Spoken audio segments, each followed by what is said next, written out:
bienvenidos a todos, a los que estáis aquí presencialmente, a los que estáis conectados online. Vamos a seguir con nuestro ciclo Foro Liberal, una iniciativa de la Asociación de Axiología, a quien agradezco particularmente en la persona de Inés Montano, aquí presente. Esta es la cuarta de las 5 conferencias que vamos a mantener en este ciclo Foro Liberal, y la del día de hoy va a estar a cargo de Agapito Maestre Sánchez. Es filósofo, escritor, catedrático. Imparte docencia de filosofía moral en la Universidad Complutense de Madrid y además es columnista en Libertad Digital, tertuliano de Es Radio. En el programa Es la noche de Dieter. Él es licenciado en Filosofía y Letras, en Sociología, en Ciencias Políticas, es doctor en Filosofía con premio extraordinario, ha investigado y enseñado en universidades de Europa y América y es autor de innumerables artículos y decenas de libros. En su bibliografía cuenta con títulos como El poder en vilo, de 1994, El vértigo de la democracia, 1996, El pulso del pensamiento, en 1999, y evidentemente tiene títulos mucho más recientes, como pueden ser Marcelino Menéndez Pelayo, el gran heterodoxo, Ortega y Gasset, el gran maestro, Entre telas de España, Del sentimiento, Modernidad, historia y política, El tiempo roto, Otra realidad, Diario filosófico, Notas escépticas. Lo cierto es que tiene pues una enorme producción filosófica. El tema del que nos va a hablar Agapito Maestre hoy es un tema bastante interesante, titulado Cosmopolitismo, Nación y Libertad.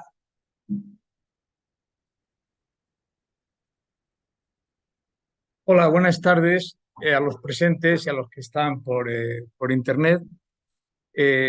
Agradezco la invitación de la Asociación Estudios de Axiología, querida Nieves, no Asociación de Axiología, sino Estudios de Axiología, porque su presidente, el padre Méndez, se enfadaría mucho si lo decimos mal. Presente, está asistiendo online. Buenas tardes, padre. Y al Ateneo Escurialense. El título de la conferencia que yo elegí en un foro liberal como es el que aquí nos asiste, espero que se oiga bien, ¿de acuerdo? Yo elegí un título que es de nación o nacionalismo, cosmopolitismo y libertad. Pero cuando yo elegí el título, pues han pasado unos meses y pensar siempre es pensar los españoles al menos, los que hablamos en español, o al menos la filosofía que yo practico, que yo hago, que yo escribo, pues siempre se refiere a una circunstancia determinada. Pero pensar por pensar a los españoles nunca se les ha dado bien. Siempre hemos pensado, y fundamentalmente pensar es ir contracorriente. En aquel momento, cuando yo elegí el título de esta conferencia, pues había pensado y lo había preparado en aquel momento, pues en aquella circunstancia, pues para hablar de la nación española, del fracaso de la nación española, y de entrada contrastarlo, el fracaso que estamos viviendo en los últimos 40 años en el Estado Nacional Español, que tiene muchas dimensiones ese fracaso, ¿no? Y se puede hablar desde muchas perspectivas, perspectiva literaria, política, etcétera, pero sin duda alguna la nación española, el Estado Nacional Español, no pasa por una de sus mejores épocas. Entonces pensaba contraponer el modelo, el paradigma extremo de Estado nacional, que es pues, una etnia o un pueblo o una raza, yo que se llamen como ustedes quieran, pues tiene una representación unívoca en un territorio, en un solo determinado, ¿no? Y frente a esa manera de percibir, de vertebrar las sociedades, los pueblos, las razas, las etnias, hablen, díganlo ustedes como quieran, con toda la libertad del mundo, pues había otra forma de vertebrar la sociedad, incluso de los individuos que se integran en esas sociedades. Y es una palabra también pues, muy vulgar, muy utilizada, que es cosmopolitismo. Entonces hay gente que se le llena la boca de cosmopolitismo. ¿Qué es usted? Yo no, yo soy un ciudadano del mundo, no soy un ciudadano español, yo del mundo. En fin, es cierto que cuando uno usa la palabra cosmopolitismo, pues la asocia afirmativamente a algo afirmativo, a un valor afirmativo.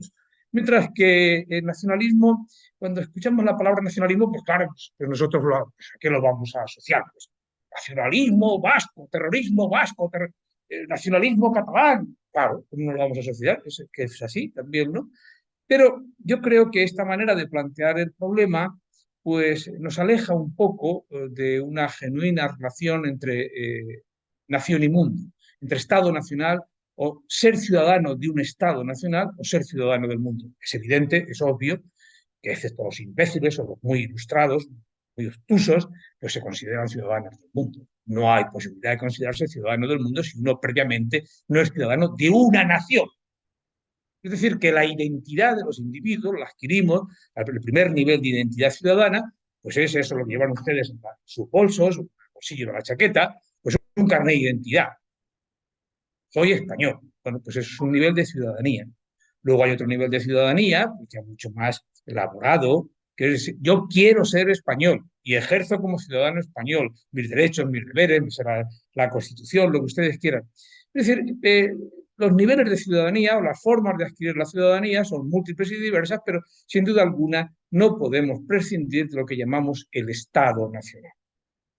Bien, a lo largo de la historia ha habido pueblos que han vivido en el Estado-nación, pues casi todos los pueblos de cuando se inventa el Estado moderno, pero también tenemos que reconocer que hay pueblos, es al que yo me quiero referir esta tarde, y referir toda mi conferencia sobre la noción de nación y de cosmopolitismo y de ciudadanía, libertad, si ustedes quieren, a un pueblo muy peculiar, que es el que me ha hecho cambiar toda mi intervención en esta conferencia. Ese pueblo tan peculiar, es un pueblo que además es tan peculiar, tan curioso, a veces tan maravilloso, es un pueblo, pues como casi todos los grandes pueblos, es un pueblo mestizo, de alguna mestiza.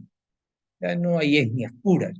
Al pueblo al que me refiero, que ahora está sufriendo mucho, lleva sufriendo mucho, casi toda la historia de la humanidad, se podría decir que el pueblo de Israel, que es el pueblo de Dios. Miren ustedes que voy a hablar de algo muy serio. Yahvé elige a Israel como su pueblo. Voy a hablar de los judíos. Voy a hablar del concepto de nación, de nacionalismo y de cosmopolitismo aplicado al pueblo judío. Si quieren ustedes, permítanme, para no andarme, en fin, con distinciones que nos llevarían muy lejos, que use como sinónimos Israel, hebreos, judíos.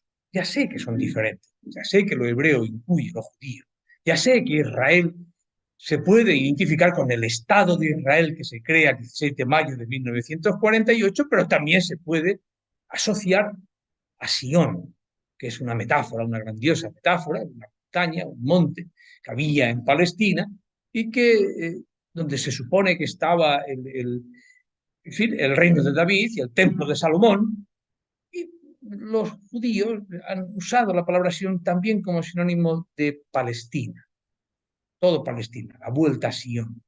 Y aparece, de hecho, aparece un movimiento muy importante en el siglo XIX, después de las grandes crisis que se producen en la Rusia, sobre todo de Alejandro III y de Nicolás II, un gran movimiento que llamaríamos el sionismo. Bueno, de estos dos conceptos, nación o nacionalismo y cosmopolitismo, aplicados al pueblo judío, diré una tesis muy sencilla que todos los que están aquí, todos los que me escuchan pueden seguirla fácilmente. El pueblo judío, los hebreos, el pueblo de Israel ha hecho compatible la noción de nación, de nacionalismo, incluso con la de cosmopolitismo. Se diría que el pueblo de Israel ha inventado, ha ensayado el concepto de nación, identificado al pueblo y ha inventado, ha ensayado el concepto de cosmopolitismo. Es un pueblo, nación, nacionalismo y cosmopolitismo son dos formas paradigmáticas extremas de vida en sociedad. No es lo mismo vivir en un territorio determinado, en un suelo determinado, que ser un ciudadano del mundo, que vive en donde le da la gana. Bueno, pues esas dos formas de vida las han ensayado los judíos. No solamente los judíos, ha habido otros pueblos también, sin duda alguna, que las han ensayado a lo largo de la historia. No quiero hablar de España ahora, ni quiero hablar, por ejemplo, del pueblo chino, pero sin duda alguna, esas dos formas de vida, esas dos formas de adquirir identidad, entre comillas, utilizo la palabra identidad, han sido utilizadas a lo largo de la historia. Claro, ¿cuál es la singularidad que tienen esas dos formas de vida en el caso de Israel? Es un pueblo elegido. Aquí me van a permitir también, por favor, que no mezclemos un discurso de historia sagrada, de historia bíblica, un discurso, si quieren ustedes, religioso o incluso un discurso teológico, con un discurso o una narrativa de carácter social o político. Evidentemente tenemos que distinguir todos estos planos. Es decir, no es lo mismo hablar de Sefarad, España, España judía, pues desde el punto de vista de qué utilización hace, yo que sé, la reina Isabel la Católica sobre el pueblo judío, o eh, hablar de quién es Maimónides, que es un pensador, el Sefarad, judío, el Al-Ándalus. Es decir, esto conviene separar esos planos. Desgraciadamente, muchas veces se han mezclado y eso nos lleva a confusiones terribles. Del mismo modo, pues claro que hoy es muy fácil hablar, de decir, de culpabilizar a nuestros antepasados de qué se hicieron con los judíos. Pues es muy fácil encontrar que el pueblo judío ha sido sistemáticamente perseguido. Incluso hoy, en el siglo XXI, yo hablaba el otro día con un amigo que seguramente me estará escuchando, que me decía, hoy lo más grave que ha pasado, lo he escuchado muchas veces, lo más grave que ha pasado en este siglo, en el siglo pasado, en el siglo XX, es que cuando se crea el Estado de Israel, un pueblo perseguido, un pueblo difamado, un pueblo vejado, ha pasado de ser un pueblo perseguido a ser un pueblo perseguido. Hombre, no son formas de... Se puede plantear, sin duda alguna, y eso es una forma política, no ideológica, falsa. ¿Por qué digo falsa? Porque es una forma de sumarse, adherirse a un movimiento que podrá gustar más o menos a los que me escuchan, podrá gustar más o menos a los que estudian el pueblo judío, pero que es algo que está ahí y se llama antisemitismo,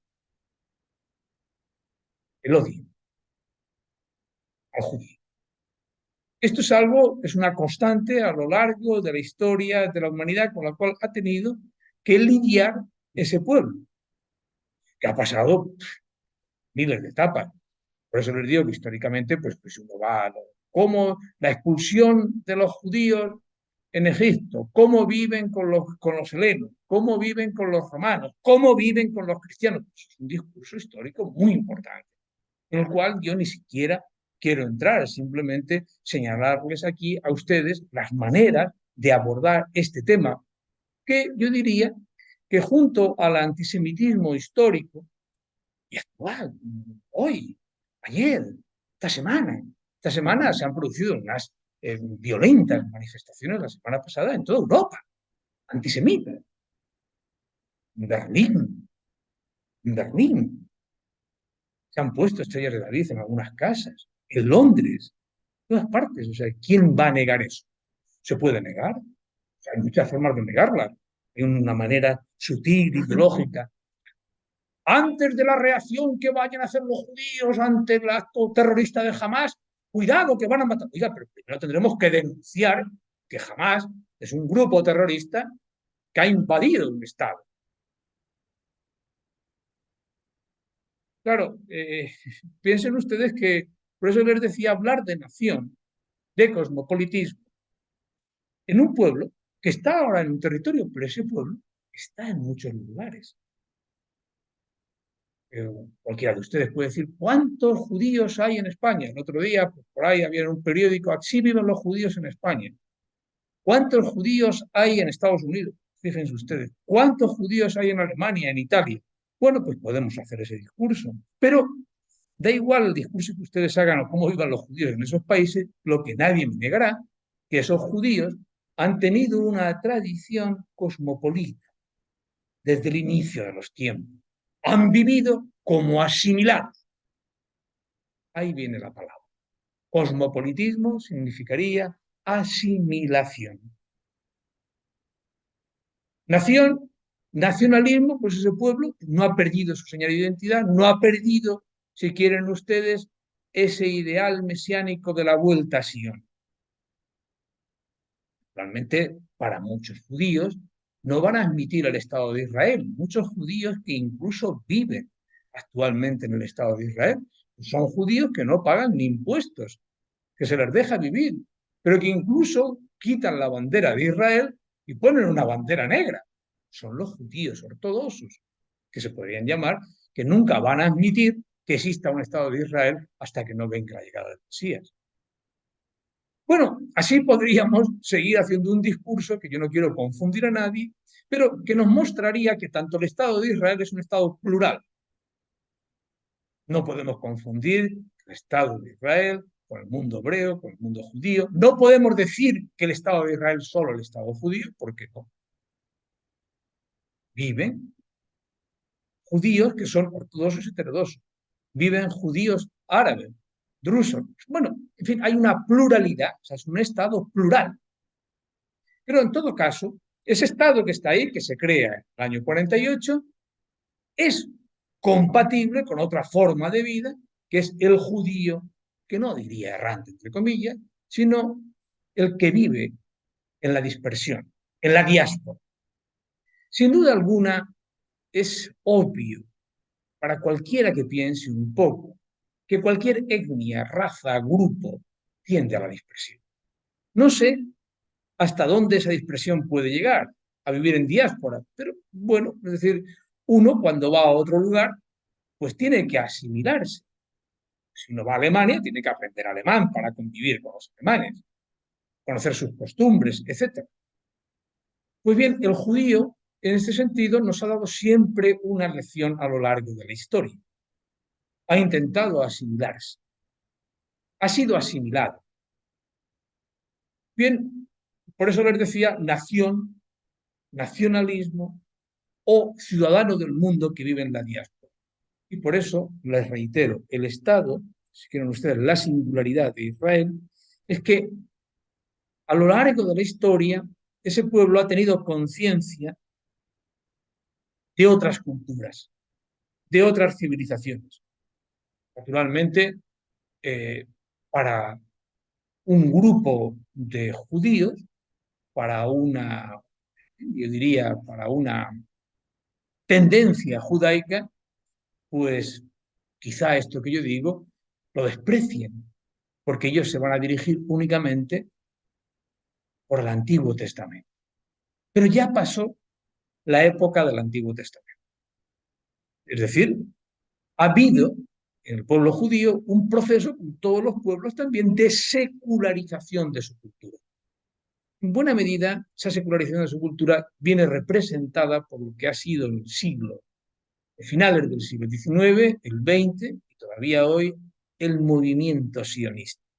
Movimiento sionista, hablo de movimiento, porque no se puede identificar con un grupo político determinado, con un partido político determinado, no se puede identificar con una idea determinada, con un pensamiento tampoco preciso. Bueno, Hertz, cuando publica en Budapest, el Imperio Austrohúngaro, y publica su libro, que así se llama, sobre el sionismo, el libro clásico, no, es un movimiento. ¿Y por qué digo que es un movimiento? Porque la multiplicidad de ramificaciones de ese movimiento podrían ser aclaradas, pero hay una cosa que es evidente, que la propia multiplicidad nos muestra las formas de entender la vuelta a sí. La vuelta a una vida en un territorio determinado o la vuelta a una vida también de ese pueblo en la diáspora. Por eso insisto que hablar de nación y cosmopolitismo, nacionalismo y cosmopolitismo, en estos momentos, en España o en Europa, exige que el que hable sobre eso se defina, se determine, piense qué ha significado el Estado de Israel desde el 49 hasta hoy. ¿Qué ha significado ese Estado? Y sobre todo, ¿qué ha significado para el pueblo judío que no vive en ese Estado? Porque uno de los fenómenos más fascinantes de la historia del pueblo judío del siglo XX y XXI es todo aquello que han dicho los judíos sobre cómo debería ser el Estado de Israel. Y ahí hay tantas doctrinas, por eso les digo que es un mundo fascinante, casi como autores. Piensen ustedes en autores ricos, inmensos, en la historia del pensamiento político, que han sido judíos en el siglo XX. Piensen en el nieto de un rabino ruso que se educa en Inglaterra, que incluso le ofrecen, cuando se crea el Estado de Israel, ser ministro de Asuntos Exteriores. Estoy refiriendo ni más ni menos que a Isaías Berry, un judío de raza blanca, que es mi embajador del Reino Unido en Estados Unidos y pasa por ser un espía del sionismo. O, como un ejemplo, ¿qué es lo que ha dicho Isaías Berry sobre el Estado de Israel? Rechazó ser ministro de Asuntos Exteriores, él quiso dedicarse a la vida académica, pero les pongo ese ejemplo, porque puedo poner otro ejemplo más sencillo, porque se le ofrece incluso, es un judío muy especial, no era además creyente, pero es un judío muy interesante que tuvo unas malas relaciones también con España cuando lo invita a Ortega y después dijo unas cosas sobre la guerra civil española tampoco muy acertadas, pero sin duda alguna un hombre muy inteligente. Einstein. Einstein le ofrecen ser presidente del Estado de Israel.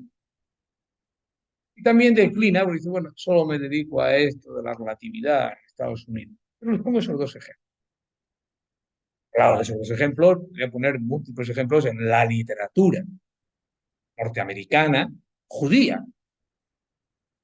No ha habido autor, toda la narrativa norteamericana, incluso de los últimos 50 años, que no se haya definido de un modo o de otro sobre el Estado de Israel. No sobre su existencia, sino cómo debería ser ese Estado. Ojo, el Estado de Israel no solamente es fascinante por lo que dicen los judíos y los que no son judíos sobre ese Estado, sino que es fascinante porque es un estado de pensamiento. O sea, se crea ese Estado después de darle muchas vueltas en términos de ideas, de reflexiones sobre cómo debería seguir ese Estado, pero cómo debería ser ese Estado. Pero es más, esa reflexión, esa filosofía en torno a dónde y cómo debería ser ese Estado, también surge de una necesidad imperiosa. Claro, que mata la solución final de Hitler, que había sido ya ensayada en Rusia, sobre todo por Alejandro III y por Nicolás II, y sobre todo por Stalin. Stalin llega en el 53 cuando muere, ya tenía programado matar a todos los judíos, porque no habían, que vivían en Rusia todavía. Si uno sigue la historia de Rusia y los judíos, pues es terrible. Casi cada año había 25.000 emigrados.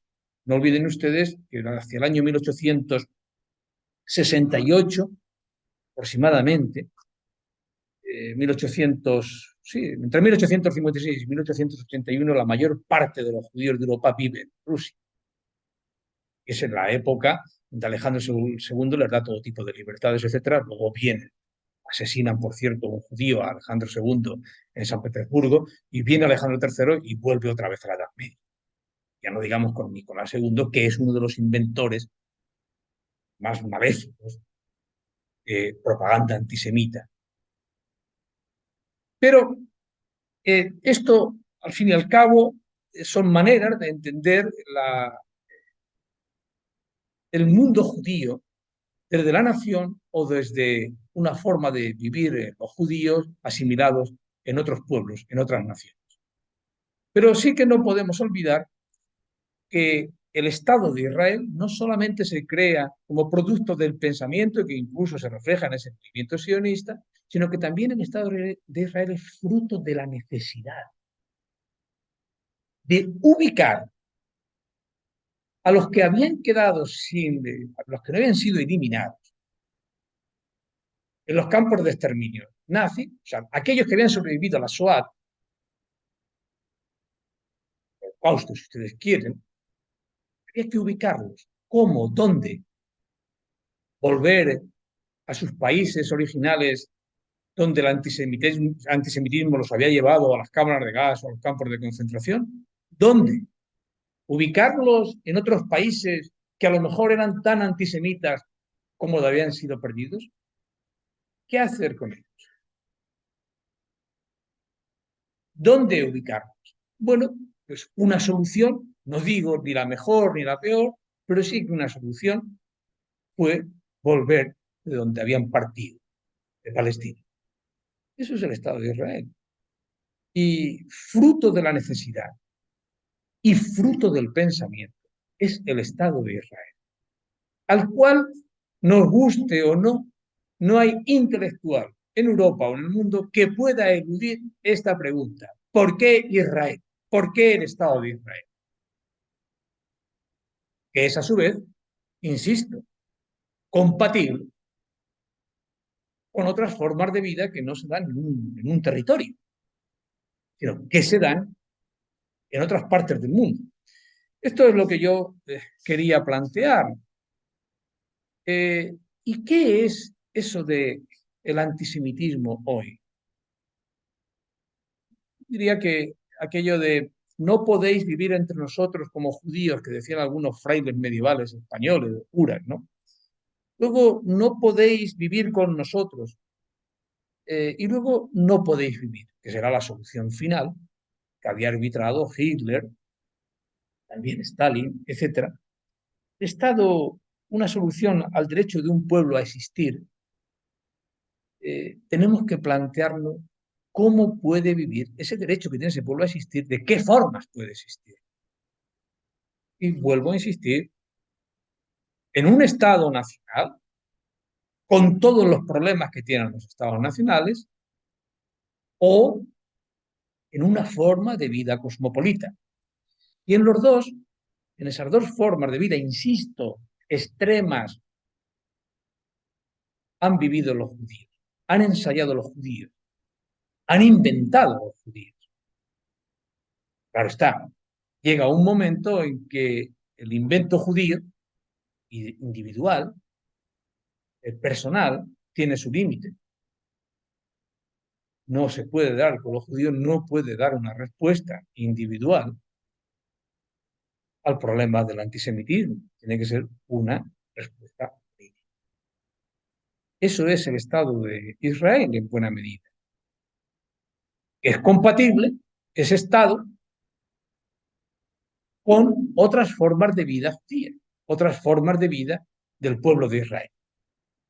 Dicho dicho de modo muy breve, yo si tuviera que buscar una singularidad al pueblo judío, entre las muchas singularidades, yo creo que hay una que frente a las lecturas que se han hecho de todo teológicas, que se han hecho del mundo judío, yo diría que el mundo judío es un pueblo muy heterogéneo, muy plural y sobre todo, quizá esto sea lo más importante, ha sido un pueblo que a través de su historia ha sido capaz de apropiarse de lo mejor, quizá también de lo peor, de otras culturas, de otras civilizaciones.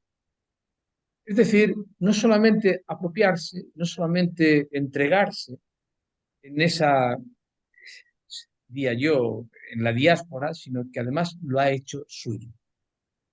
Por lo tanto, esta singularidad del pueblo judío, pues quizá no sea tanto una singularidad como compartir con otros pueblos que han sabido abrirse. No es un pueblo cerrado.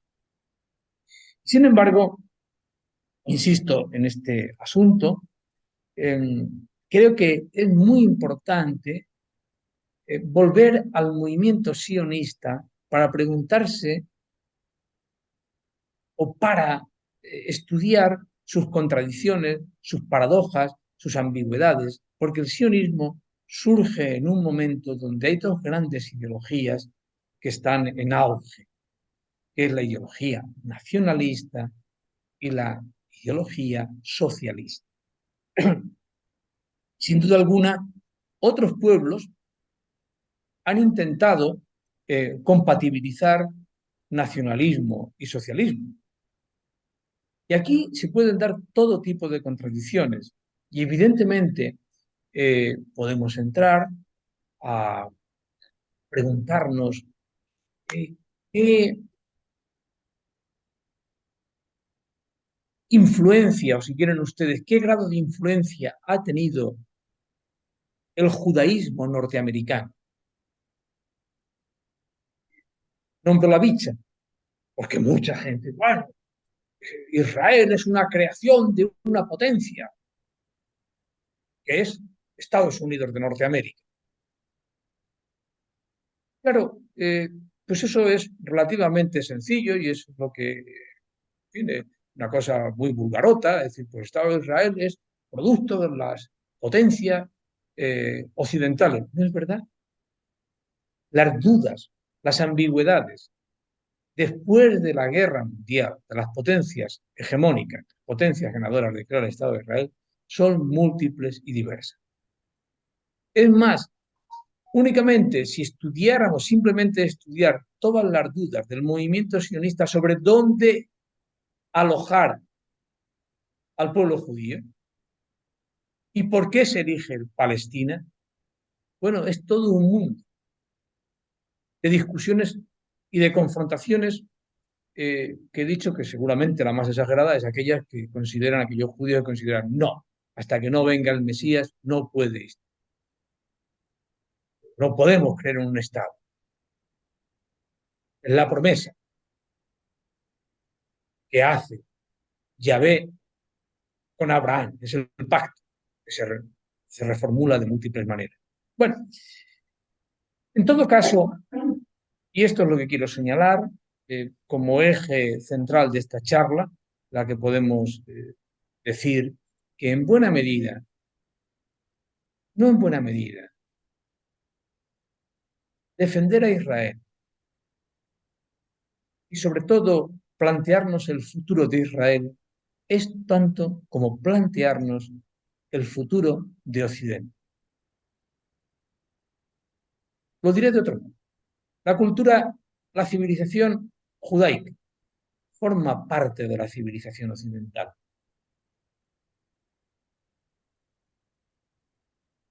Pero además de formar parte de la civilización occidental, es una manera de defender la civilización occidental. En un momento dado de la historia, cuando se crea el Estado de Israel, se dice esto es fruto de una idea, fruto de un pensamiento y también trata de dar solución a una serie de personas que no se saben dónde ubicar. Bien, pero ahora es algo más. ¿Por qué es algo más?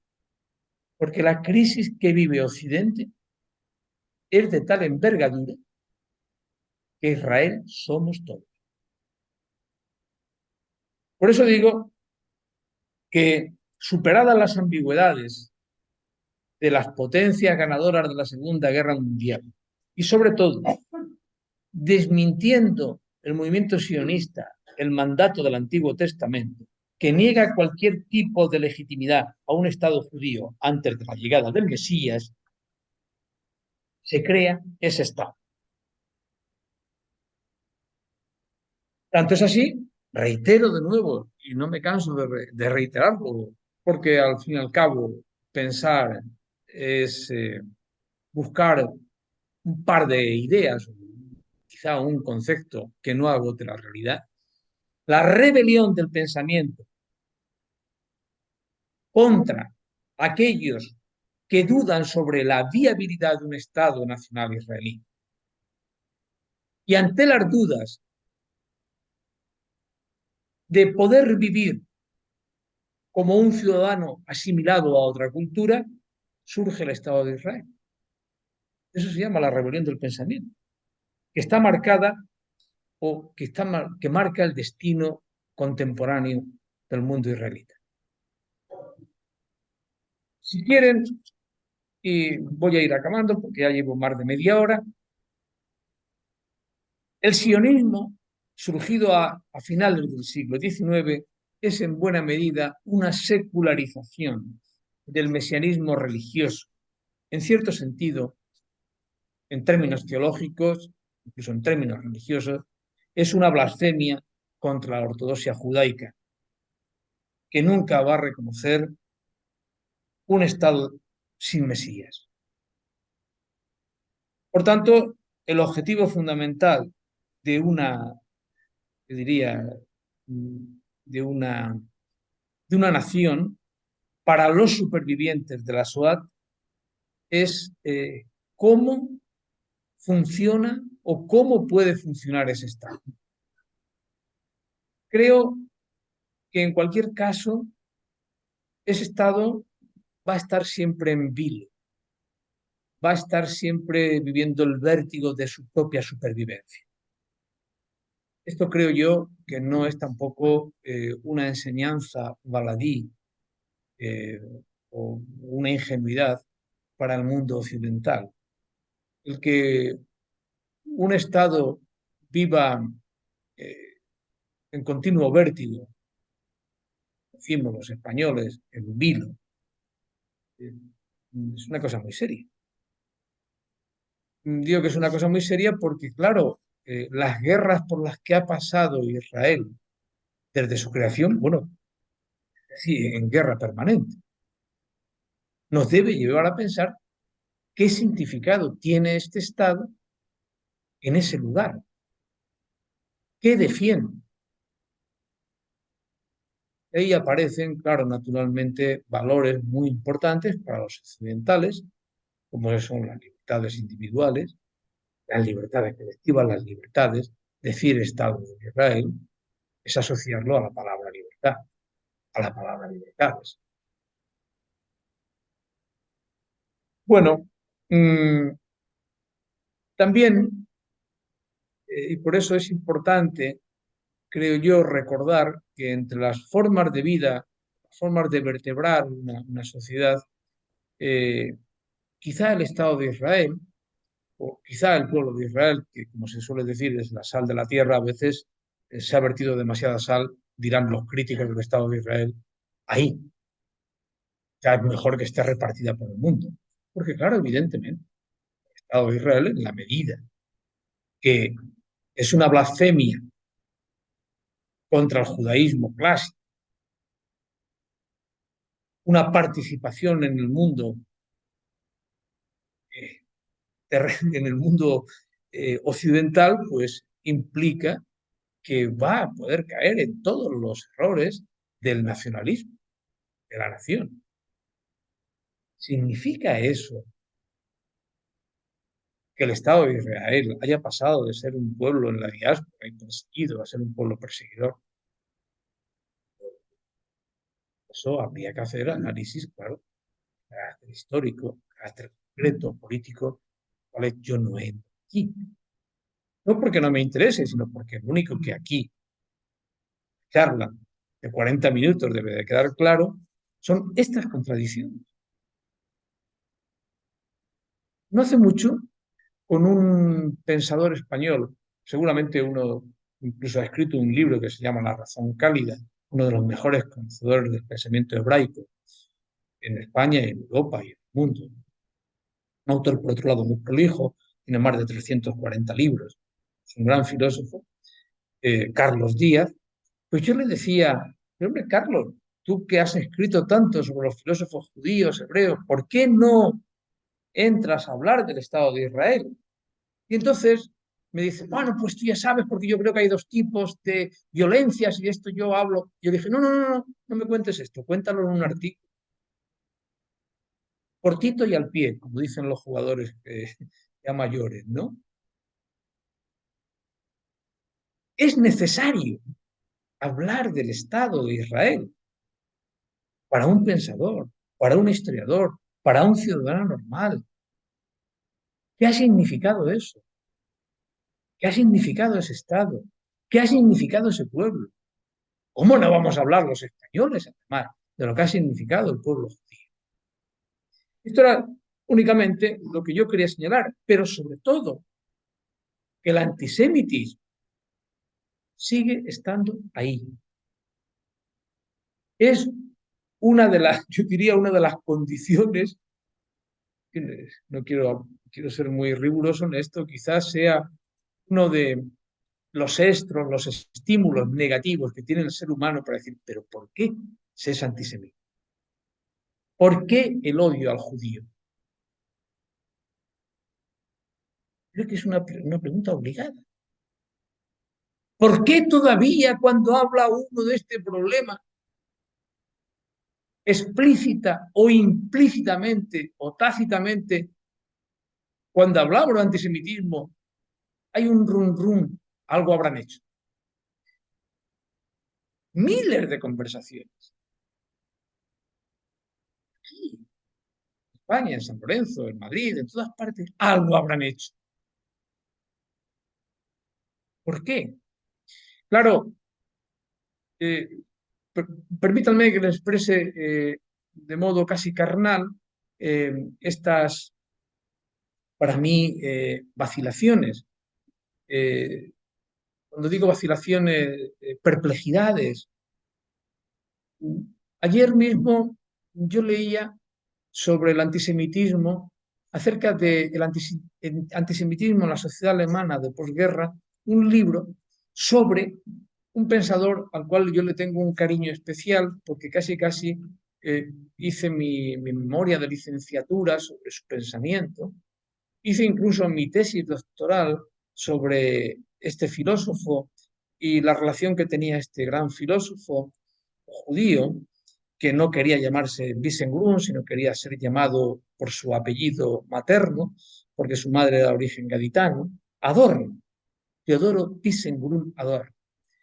Seguramente en mi biblioteca no hay menos de 5 biografías sobre este pensador y muchos libros. Incluso trabajé donde él tenía su despachito allí en el Instituto de Investigaciones Sociales de la ciudad de Frankfurt. O sea, he investigado mucho sobre este autor. Sin embargo, ayer conocí incluso a su esposa y charlé mucho con ella.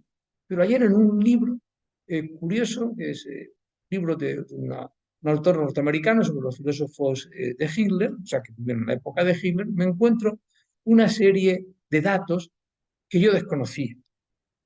Y es lo mal que lo pasó Teodoro Wiesengrund Adorno, o Adorno, cuando regresa de su exilio en Norteamérica para instalarse en la ciudad de Frankfurt después de la Segunda Guerra Mundial. Una serie de datos escalofriantes. Va a su casa y se encuentra que su casa ha sido comprada por un antiguo nazi que además discute con él. ¿Pero tú qué haces aquí? Las vicisitudes que tuvo que pasar este hombre para llegar de nuevo a ser profesor en la Universidad de Frankfurt, gracias a su amigo también otro judío que en aquel momento ya era rector, Horkheimer. Piensen ustedes, por ejemplo, esto después de la guerra. Yo me quedé asombrado en un libro que ha sido publicado recientemente. Datos que yo desconocía por completo. Naturalmente, que yo sé, nadie se ha caído no nos hemos caído de un guindo. No hubo proceso de desnazificación en Alemania y, por tanto, pues el antisemitismo estaba ahí. Cualquiera de ustedes puede decir, pero hombre, una sociedad tan culta como la alemana, ¿cómo pudo dar lugar a eso? Lo dio. Lo mismo que lo dio la sociedad rusa. Entonces, la pregunta es, ¿por qué el antisemitismo? ¿Es posible combatir el antisemitismo con el Estado de Israel, con un Estado nacional, Estado de Israel? ¿O es posible combatir el antisemitismo con la diáspora, con una forma de vida en la diáspora, en la dispersión, en la asimilación. Nada más. Eso es la pregunta que yo les quería plantear a ustedes en esta tarde. O sea, inquietarnos un poquito, no tenía ninguna otra pretensión. Dicho de otro modo, ni apertura ni cierre. Una conferencia sobre nacionalismo y cosmopolitismo en el pueblo judío no puede ser nada más que una cuestión abierta a todo tipo de observaciones, pero sobre todo abierta al estudio. Porque todas las experiencias, la experiencia del pueblo judío, sea nacional o sea en la diáspora, podemos aprender. Probablemente en el siglo XX quizá haya sido el siglo donde más pensadores, más intelectuales haya dado el mundo judío. Eso sin duda alguna.